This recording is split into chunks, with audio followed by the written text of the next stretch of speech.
ওমা উতীতুম মিনাল ইলমি ইল্লা কলিলা। একেবারে যত সামান্য জ্ঞান আমি আল্লাহ তোমাদেরকে দিয়েছি, আসল জ্ঞান ভান্ডার একমাত্র আমি আল্লাহর কাছে। তাহলে আমাদের জ্ঞানকে আল্লাহ কি বলেছেন? কলিল। একটু বলুন, কি বলেছেন? কলিল মানে কি? একটা মহাসাগরের মধ্যে, খেয়াল করে শুনেন, বুঝবেন। একটা মহাসাগরের মধ্যে একটা চড়ুই পাখি যে যদি একটু পানি খায়, পানি খাওয়ার পরে ওই চড়ুই পাখির ঠোঁটে যে একটু পানি লেগে থাকে, ওইটারে বলে কলিল।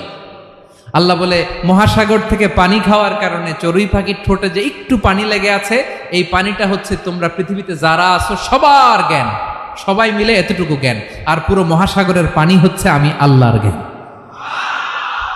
তাহলে আপনার জ্ঞান তো অনেক বেশি। আহা, এজন্য জ্ঞানের বড়াই করা যাবে না। আল্লাহ বলেন ওয়ালা ইউহিতুনা বিশাইইম মিন ইলমিহি ইল্লা বিমা শা।